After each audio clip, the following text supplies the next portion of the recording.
Earth is how the first quarter of 2011 has been described. No sooner had one disaster ended, another began. From massive floods to devastating earthquakes, growing civil unrest across the planet, a biblical-sized tsunami and a nuclear meltdown. It's no surprise that questions are being asked. Is there a deeper meaning? Are these events linked? And is there more to come? Many say that in 2012, conditions are rife for the perfect storm and more destruction on our planet. So is the end of the world closer than we think? And how much more can we take? The death toll is now at 613. Christchurch has been hit by a devastating earthquake. An unknown number of people are still trapped. It's been nearly 24 hours since a powerful earthquake touched off a huge tsunami that swept across Japan's east coast. Our thoughts and our prayers are with the people of Japan.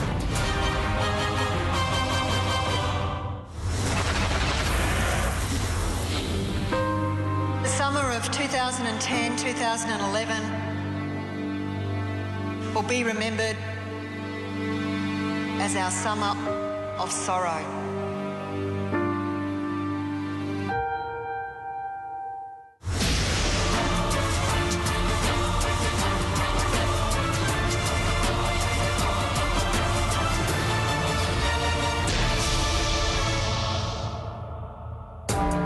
There is no doubt we've all been shocked by the events of the past 100 days. As humans, it's our nature to question. Are these events connected? Is this all just a terrible coincidence? Does science hold the answer? Or is this the beginning of the end, with December 2012 the final date? Tonight, we pose that question to the experts in astrophysics and seismology. We hear from authorities on religion and ancient mysticism, and we get some plain speaking from skeptics too. Is this panic for no good reason, or should we be concerned? You decide. As planet Earth woke to the first day of 2011, residents of Argentina woke to a massive magnitude 7 earthquake.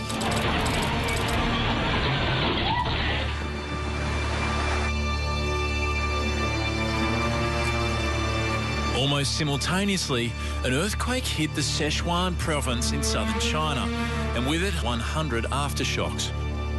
Around 148,000 people found themselves homeless on the first day of the year.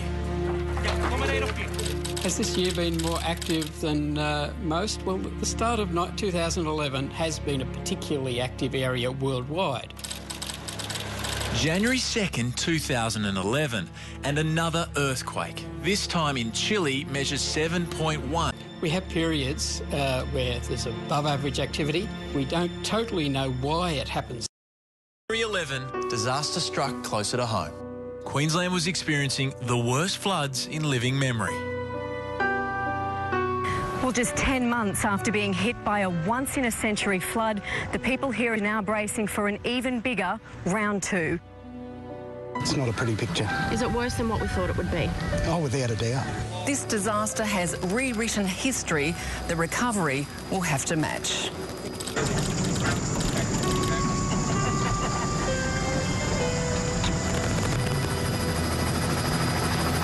This is a disaster on an unprecedented scale, and it will require an unparalleled rebuilding effort. We have had floods before in Queensland, we've had cyclones before, but we've never had a disaster on the scale of this one. The first 3 months of this year have not been typical. There is no doubt that this year has been really tough.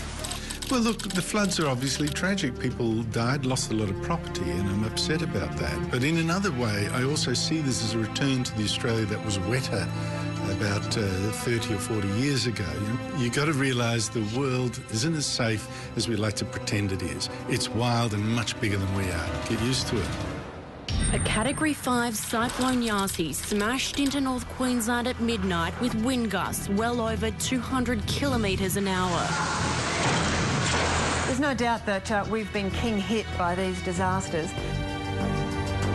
We have had clusters of disasters in the past, and we're having one now.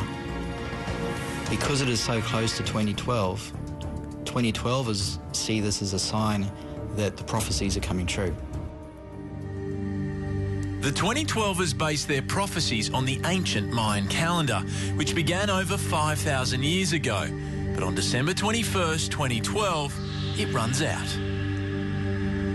The Mayans made this amazing thousands of year long calendar, which eventually finished on December 21st, 2012. Did they say it was going to bring the end of the world? No, they didn't. But what they did predict with incredible accuracy was solar cycles. Now, 2012 just happens to be the peak of an 11-year solar cycle. The Maya and the Egyptians were able to calculate when the magnetic field of the sun will change. If you study then this theory, you find that a big solar event will happen. And here's where science and ancient mysticism kind of agree. 2012 we'll see the peak of activity in the sun's magnetic field.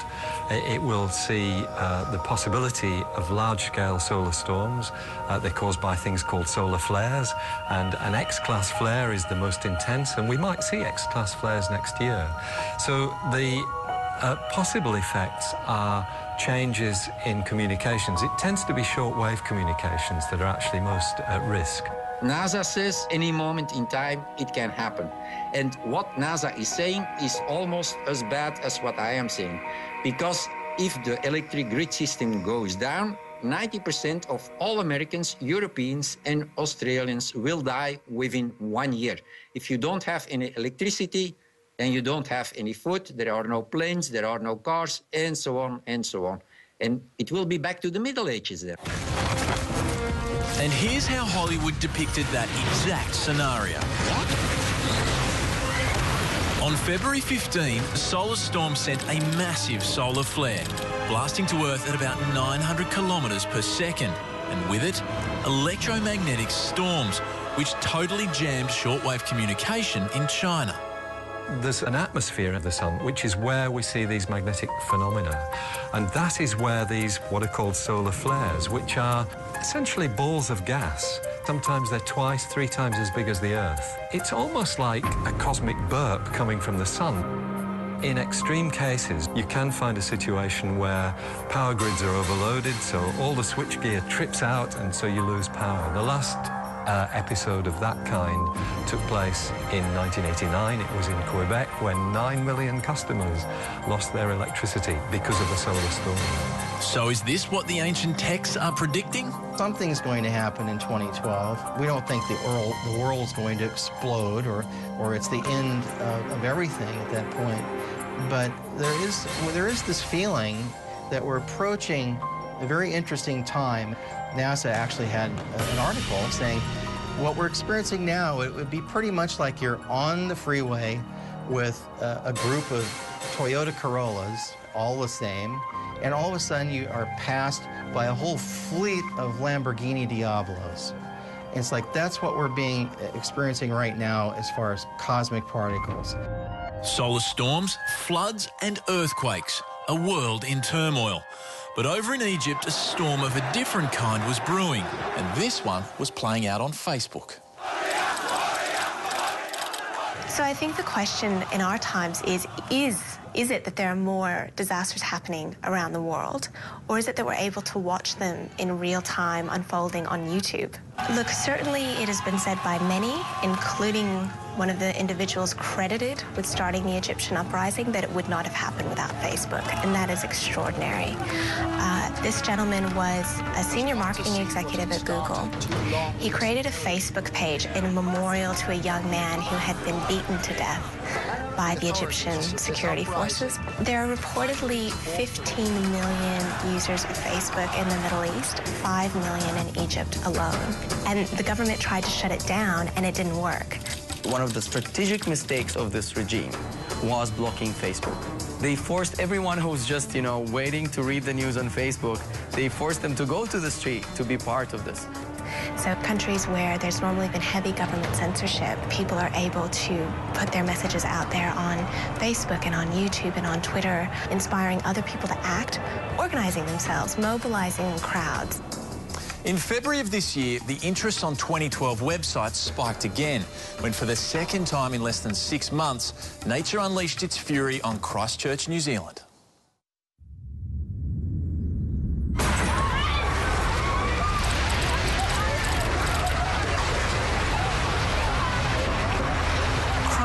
has been hit by a devastating earthquake. 6.3 on the Richter scale. While we all watched in horror the images of Mother Nature at her worst, humanitarian organisations were quick to point out that this was society at its best. We have some people who were involved in Queensland, and then first of all the floods, and then the cyclone, and then involved in Victoria, and then were involved in the New Zealand earthquake. You feel as if you've lived 10 years in one, and the emotional impact on everybody, or any human being who cares, is very great indeed. It really has a huge impact. Believers in astrology say this was always going to be a time of turbulence. The last 100 days have been textbook that astrologers would expect for the move of Uranus into Aries. It's been chaotic, there's been social upheaval, and nobody really has any idea of what's going to happen next. Seismologists believe there is no way to predict the next massive earthquake. What they can offer is an educated guess. Earthquakes happen far more often on the plate boundaries, and earthquakes in anywhere on the plate boundaries, around the Pacific, wherever, are far more likely than elsewhere, and that's a pattern that's been recognised ever since earthquakes have been studied. We've got the Ring of Fire around the Pacific, which is the most active part around the world. About every 100,000 years, Melbourne or any other city will experience a very nasty earthquake comparable to the Christchurch or bigger. But we don't know where we are in the cycle. Still to come. You can be prepared or not, but you'll be the one begging if something bad happens. It is a life insurance policy. And an inexplicable connection between a prediction and an event. Just like Mubarak had said, Gaddafi will fall.